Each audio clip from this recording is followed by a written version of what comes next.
Learning Target 1.4, Building Functions from Functions.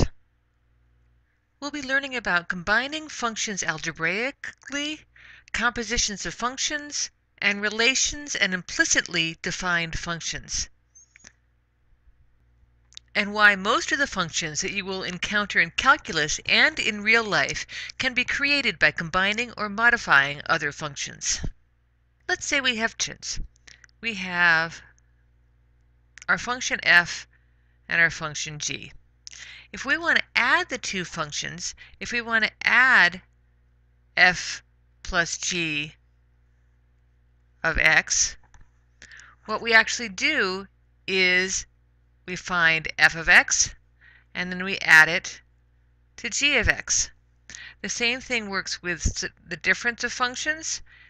If we want to subtract f minus g of x, we'll find f of x and then subtract g of x. With products, f of g of x, f times g of x, again we find f of x and we multiply it times g of x. And the quotient, f divided by g of x, you take f of x and divide it by g of x. Defining new functions algebraically. If we have our f of x equal to x cubed and g of x equals square root of x plus 1, if we have f plus g, it is simply, let me get the pen going, it is simply our f of x, which is x to the third, and our g of x, which is the square root of x plus 1.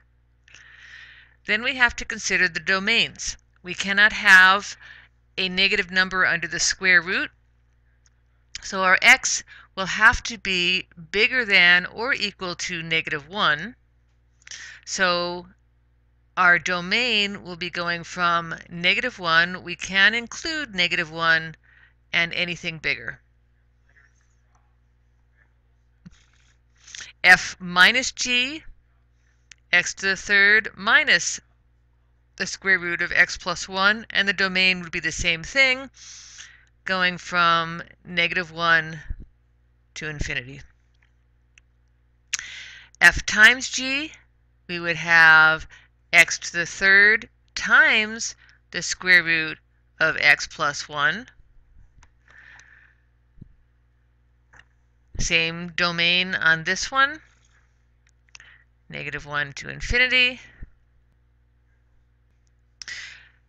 And when we divide, we have x to the third divided by the square root of x plus 1. We're going to go ahead and leave the radical in the denominator. Normally we would rationalize it and not leave it, but for simplicity right now we're just going to leave their square root there.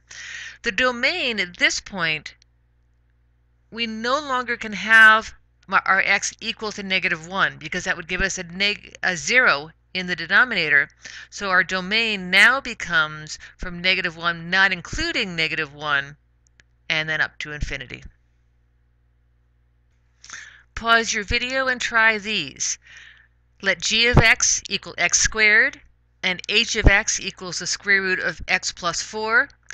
Find g plus h, g minus h, g times h, and g divided by h, and give the domains for each one of those. Composition of functions. If we want to put two functions together, we say f of g of x, that's the composition. That's the same thing as f of g of x. This means is that first we do g of x, that will give us a new number, and then we apply the function f to that new number. We can also do g of f of x, meaning Didn't mean to zoom there. Not sure how to unzoom, but for right now, what that means is that was g of f of x. So first g of f of x. So first you do f of x, and then you apply g of x. So let's see what this looks like. If we have our f of x equals 2 to the x, and g of x equals the square root of x plus 1, first we're going to find f of g of x, and then g of f of x. So the first problem, f of g of x, gives us, is the same thing as f of g of x.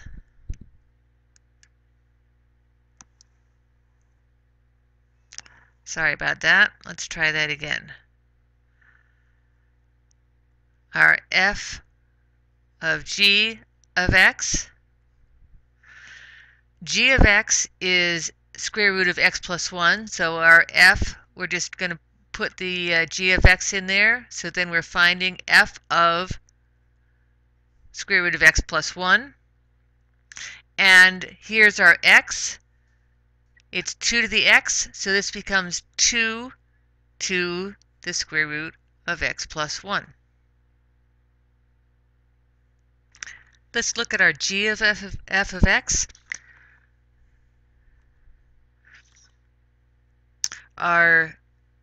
So that would be g of f of x.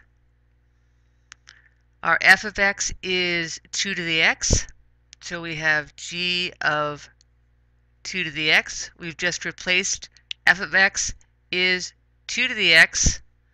We've just replaced it, and then for our g of x, we get the square root of the x is now 2 to the x, so it's 2 to the x plus 1. Pause the video and try these. Let f of x equal 2x plus 3 and g of x equals x plus 1. Find f of g of x and g of f of x. We looked at composition of functions. Now we're going to look at decomposition of functions. And this is the last thing we'll look at in this video. What we're doing in decomposing functions is breaking them down into two different functions. If we're given h of x equals the square root of x squared plus 5, we're looking for two different functions that we could compose together to make our h of x. And there is more than one way to do this. One way that you could do this would be to say that if our g of x is equal to x squared plus 5, and our f of x, which we do second, is the square root of x, then when we compose it, we start with x squared plus 5, and then we take the square root of whatever that is, and we get the square root of x squared plus 5, which is our h of x. Another possibility is to let our g of x be equal to x squared and our f of x be equal to the square root of x plus 5. So that when you put them together, the first thing is you get is the x squared, and then you're going to add 5 and take the square root, and there's our h of x.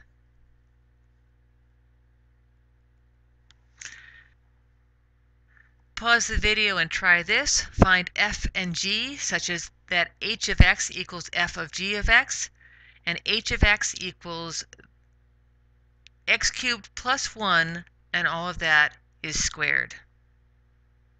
And I'll leave you with it just for fun. What is this? A square root. See you in class.